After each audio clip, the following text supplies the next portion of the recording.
여러분 반갑습니다. 이번 영상은 국제결혼의 새로운 이론, 다홍치마론 영상에 달렸던 댓글 리뷰를 해보도록 하겠습니다. 같은 값이면 다홍치마라는 말, 지금도 많이 쓰고 있는 말이에요. 그런데 이게 원래 유래가 고려시대 때 원간석기 때, 그때 나왔던 이야기라고 합니다.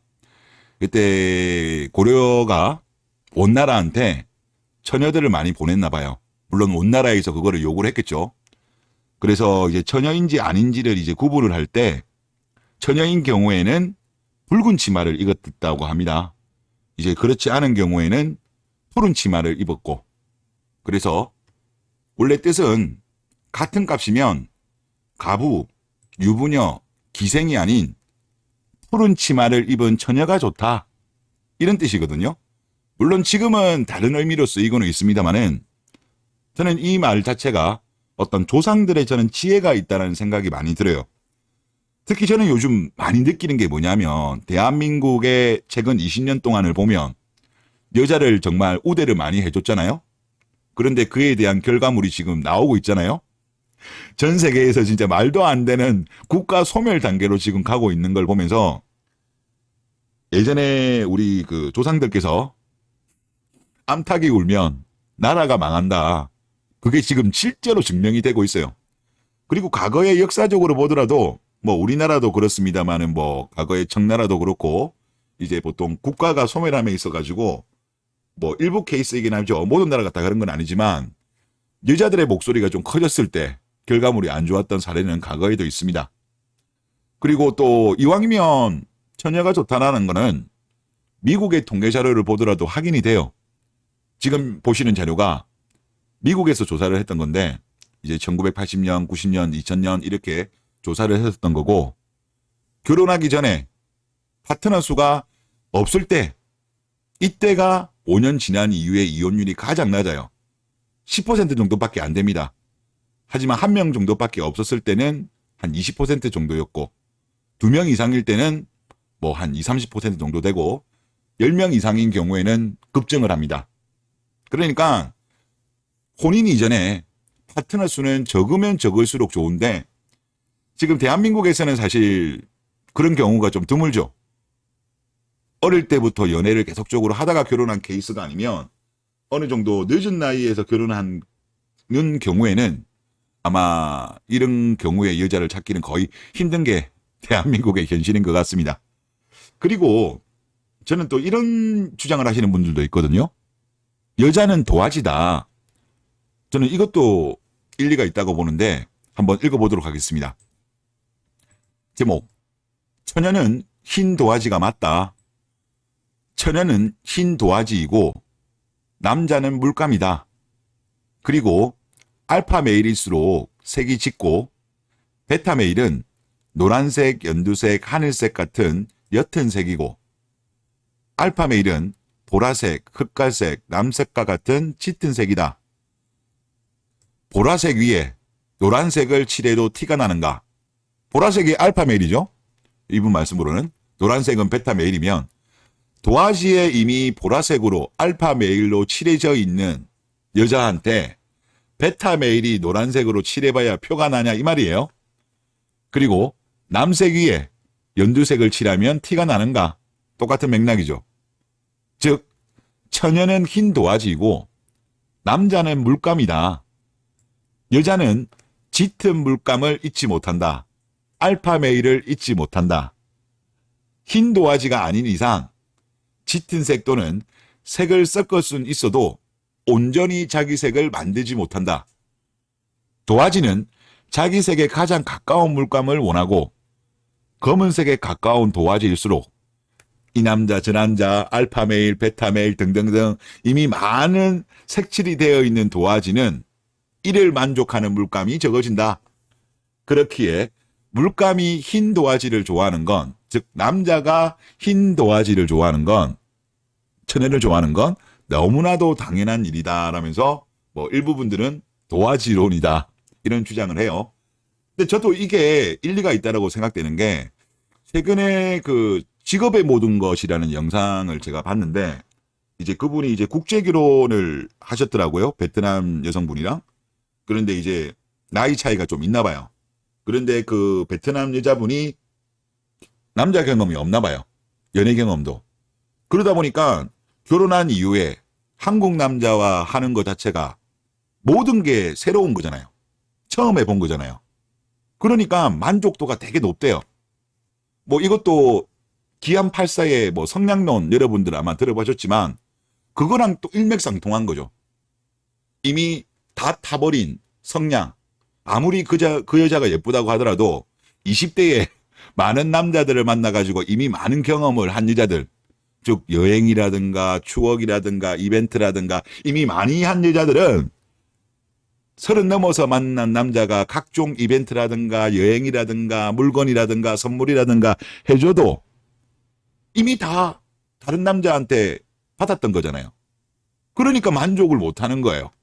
그래서 저는 여자 이쁜 것도 좋지만은 이쁜 것은 얼굴값 한다고 하잖아요. 그래서 저는 우선순위로 따진다면 이런 도화지론 그리고 기안84가 말했던 성량론 이런 거에다가 좀 더 중점을 두고 여자를 만나는 것이 좋다라는 생각이 들고 그런 여자를 만나려고 하면 지금 한국에서는 만나기 사실 힘들어요. 그러다 보니까 이제 가급적이면 좀 보수적인 성향을 가진 나라 그리고 나이가 어린 여자를 만나면 만날수록 좋지 않겠냐. 다홍치마론이나 이런 뭐 도화지론이나 기안84의 성량론이나 똑같은 맥락인 것 같습니다. 자, 댓글 한번 읽어보겠습니다. 출산율이 점점 더 떨어지는데 진정 나라를 위한 길이라면 국제결혼을 지지해야 하는 것입니다. 반대하는 인간들은 나라가 어찌되든 상관없다는 뜻입니다. 저도 이 말씀에 100% 동의해요. 지금 2033년도 통계청에 제가 인구 피라미드를 가져왔어요. 일단 당장에 눈에 띄는 게 뭐냐고 하면 지금 밑에 그 나이를 보면 왼쪽 파란색이 남자고 오른쪽이 여자거든요. 지금 통계청에서는 출산율이 반등할 거라고 보면서 10세 이하는 인구가 늘어날 거라고 그렇게 전망을 하고 있지만 그렇게 될 가능성은 별로 없어 보이고 자 그리고 제가 여기 빨간색 제가 박스를 그렸는데 제가 한 25세에서 55세를 박스를 그렸어요. 10년만 지나도 여기에 빈 공간, 흰 공간이 많이 발생하죠. 사실 어떻게 보면 우리가 생산 가능 인구라는 게 만 64세까지인가 그렇잖아요. 하지만 실질적으로 경제 활동을 가장 활발하게 하는 나이대가 한 25에서 저는 55 정도라고 봐요. 물론 경제 활동 인구 같은 경우는 요즘은 뭐 70세 이상에도 하는 경우도 있지만 가장 왕성한 나이대는 바로 이 구간인데 10년만 지나도 이 구간에 지금 많이 비어요. 10년만 지나도. 그리고 2043년만 되면 더 줄어듭니다. 더 줄어들어요. 엄청나게 줄죠. 그런데 위에는 엄청나게 많습니다. 60세 이상 인구는 엄청나게 많죠. 그리고 또 여기도 물론 이제 뭐 80 넘으면 급감하는 것처럼 나오지만 이것도 몰라요. 의학 기술이 발전하게 되면 지금 같은 경우도 우리 인간의 수명이 엄청나게 빠른 속도로 늘어나고 있잖아요. 그리고 우리나라는 어떻게 보면 제가 알고 있기로는 일본이 최장수 국가로 제가 알고 있거든요. 가장 오래 사는 나라가. 근데 우리나라랑 일본이랑 한 살 정도밖에 차이 안 나요. 우리나라도 의학 기술이 워낙 좋다 보니까 오래 사는 나라예요. 그러면 그들을 부양해야 돼. 노년 부양을 해야 되는데 생산 가능 인구가 이렇게 없다 보면 문제가 되는 거죠. 그러면 결국 정부에서는 이민 쪽으로 간다고는 합니다만은 우리나라가 그렇게 이민으로 정착할 만큼 매력적인 나라일까요? 대한민국에서 태어나고 대한민국에서 생활하고 한국어를 쓰고 있는 우리도 먹고 살기 힘든데 그리고 하다못해 뭐 우리나라 사람 같은 경우는 그래도 부모님들 뭐 상속이라든가 이런 것도 좀 받을 수 있고 그렇잖아요. 그런데 우리나라보다 못 사는 나라 사람들이 와가지고 우리나라에 정착하고 안착한다? 저는 쉽지 않을 것 같아요.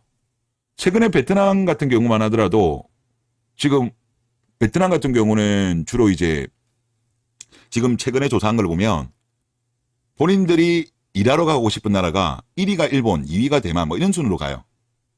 우리나라는 지금 10위권 바뀝니다. 우리나라에 대한 매력도가 지금 떨어지고 있어요. 그전에는 우리나라가 상위권이었는데 지금 뒤로 밀리고 있어요. 그리고 전 세계적으로 지금 저출산 고령화는 거의 똑같이 나타나고 있습니다. 우리나라가 가장 심할 뿐이지. 그래서 이민도 제가 볼 때는 결국은 지금 전 세계가 경쟁을 해야 돼요. 그 경쟁을 함에 있어 가지고 우리가 정말 이민 오기 좋은 나라일까? 저는 제가 볼 때 사실 물음표예요. 이민 오더라도 한 5년, 10년 바짝 벌고 우리나라 물가가 싸진 않잖아요. 뭐 주거비라든가 우리나라 예를 들어서 뭐 음식료 이런 것도 비싸요. 제가 다음에 한 말씀드리겠는데 벌고 떠나지 않을까? 그럴 바에는 국제이론이 제가 봤을 때는 제일 우리나라 여기 빵꾸 나는 생산 가능 인구 늘리는데 베스트예요. 일단 외국 여자가 한 명 일단 만약에 오면 생산 가능 인구는 플러스 1이죠. 그리고 자녀 한 명만 낳아도 플러스 2가 돼요. 이민은 언제든지 다시 돌아갈 수 있잖아요. 그래서 이미 대한민국 여자들이 지금 20년 정도 동안 아이를 안 낳기 때문에 이 구조는 붕괴됐어요. 골든타임 놓쳤어요. 골든타임 놓쳤다니까? 그래서 국제결혼에 대해서 지금 반대하는 사람들, 이 사람들은 저는 이기적인 사람이라고 봅니다. 특히 여자들이 많이 반대하죠. 국가의 미래보다는 자신의 감정을 중시하는 거잖아요. 여자는 많은 철학자와 사상가들이 이야기한 것처럼 이기적인 존재야, 이기적인 존재. 그리고 또 보면 국제결혼 관련해가지고 이제 반응을 보면 여자들은 보면 막 화를 많이 내요. 근데 남자들이 만약에 한국 여자가 외국 남자랑 결혼하면 오히려 고맙다고, 아이고, 제발 한국 여자들 더 데려가라고, 그리고 제발, 외국 남자들 방생하지 말라고, 그런 이야기를 하잖아요. 그래서 저도 제가 볼 때는 국제결혼은 반대하면 안 돼요. 반대하면 반대할수록 결국은 우리를 포함해서 일반적으로 지금 어느 정도 뭐 40대, 50대 밑에 분들은 다 힘들어요. 지금 10년만 정도 지나더라도 우리나라가 엄청난 노인 부양을 해야 되는데 노인은 많고 젊은 사람이 적으면 부양비도 늘어날 거고 이런 생산 가능 인구가 늘면 늘수록 우리 각 개인의 부담은 줄어드는 거예요. 이자들 본인들이 다 독박 쓸 것도 아니면서 그러면 그동안에 열심히 여성을 우대해 줄 때 그래도 나름대로 아이를 좀 낳아줬다면 이 사태가 발생 안 했죠. 그럼에도 본인에 대한 잘못에 대해서는 전혀 생각하지 않고 그냥 본인들의 감정, 기분 나빠. 왜 한국 여자 선택 안 해? 명품인 한국 여자 선택 안 해? 그러면서 이제 화를 내는 이기적인 대한민국 여자에 대해서 저는 요즘 정말 실망감을 많이 느낀다. 그런 말씀을 드리고 싶습니다. 자, 그리고 다음 댓글 보겠습니다. 유럽 모델에 비추어 봤을 때 이민정책으로 망국적 저출산 문제를 해결하는 것은 그 부작용으로 한계가 명확해 보입니다. 현실적인 유일한 방법은 국가가 나서서 국제결혼을 적극 장려하는 길뿐입니다. 라고 하셨어요. 지금 국내 체류 외국인이 지금 235만 명입니다. 공식적으로 외국인 정책 통계 연보 자료인데 근데 저는 좀 아쉬운 게 뭐냐면 지금 국내 체류 외국인의 대다수가 지금은 2019년도 거 자료를 가져왔습니다. 최근 거는 좀 검색이 안 되는데 중국인이 제일 많아요. 110만 명, 베트남 22만, 태국 20만, 미국 15만, 일본 8만 정도 됩니다. 지금 우리나라가 만약에 이민을 받게 된다. 어느 나라가 제일 많이 올까요? 지금 중국의 경제가 상당히 안 좋잖아요. 그리고 우리랑 중국의 또 거리도 너무 가깝기 때문에 사실 이미 지금 중국 사람들도 많이 들어와 있어요. 그래서 만약에 이거를 문호를 개방했을 때 가장 많이 들어올 사람은 국적은 저는 중국일 가능성이 제일 높다고 봅니다. 근데 중국이라는 나라가 이 본인들 중화 사상이죠. 다른 나라 문화와 이게 융합이 안 돼요. 그러면서 고유의 문화를 유지를 합니다. 이거는 뭐 전 세계 모든 나라에 다 갔던 중국인들이 했던 패턴이죠. 그래서 중국인들이 많이 들어오면 우리나라 같은 경우는 말씀하신 것처럼 한국 사회의 동화가 거의 불가하고 제가 중국인이 많이 들어오면 이럴 것 같아요. 일자리 경쟁 등이 갈등으로 사회 분란 및 폭동을 야기할 가능성이 높다. 이런 우려를 하셨는데 저도 사실 그게 걱정이 됩니다. 만약에 열면 중국이 제일 많이 들어올 것 같아요. 그리고 많은 분들도 우리나라가 이민을 열더라도 뭐 중앙아시아라든가 뭐 동남아시아라든가 뭐 동유럽이라든가 뭐 이런 쪽에 오는 거는 오케이 하는데 중국은 좀 안 왔으면 좋겠다는 이야기를 많이 하거든요. 그런데 중국이 제일 많이 올 것 같아요. 일단 거리가 일단 가깝잖아. 근데 좀 이 부분은 제가 좀 우려가 됩니다. 그래서 이민보다는 국제결혼 쪽을 정부에서는 여자들을 포기해요. 포기하고 언론들이라든가 기득권들도 차라리 남자들한테 국제결혼을 많이 해라라고 지원해 주는 게 맞아요. 어차피 한국 여자들 결혼도 안 하겠다, 아이도 안 낳겠다고 하는데, 아니 지금 나라가 지금 망하냐 마냐 이 상황까지 왔는데 뭘 더 이상 여자 눈치를 봅니까? 하여튼 그런 말씀을 좀 드리고 싶고, 그리고 다음 댓글 한번 읽어보겠습니다. 영상 내용 깊은 공감을 합니다. 제 아내는 91년생, 저는 72년생, 딱 20년 차입니다. 아침 6시에 일어나서 7시에 집을 나서는데 집사람이 아침 식사를 준비해주고 딸아이 어린이집을 보낸 후 10시 30분쯤 식당 알바 나가서 오후 3시 30분쯤에 마치고 4시 10분쯤에 딸아이를 마중 나갑니다. 제가 집에 오면 보통 오후 7시쯤 되는데 샤워하고 나오면 저녁 식사가 준비되어 있고요. 이러니 사랑하지 않을 이유가 있나요? 어쩌다가 작은 선물을 사주면 쿠팡으로 산 지갑이라고 합니다. 엄청 기뻐하고 정말 행복한 나날을 보내고 있습니다. 한국 여자가 아니었다면 가능한 일이었을까요? 라고 하셨는데, 과거에 어머니 세대는 이렇게 많이들 하셨어요. 지금은 한국 여자들 이렇게 하는 경우 거의 없죠. 드물죠. 어떻게 본다면 저는 이게 정상이라고 보거든요.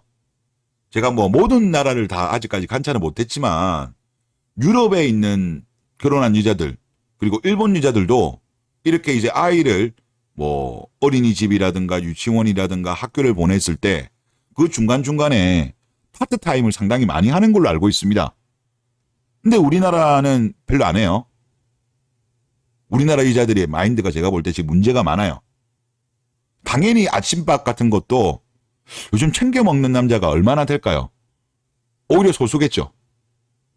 참, 그러니까 참, 이런 거 보면서 어떻게 보면 이게 정상인데, 우리가 워낙 비정상이 되었기 때문에, 하여튼 뭐, 참 안타까운 현실이고, 또 글쓴분 같은 경우는 정말 좋은 아내분을 만나신 것 같습니다.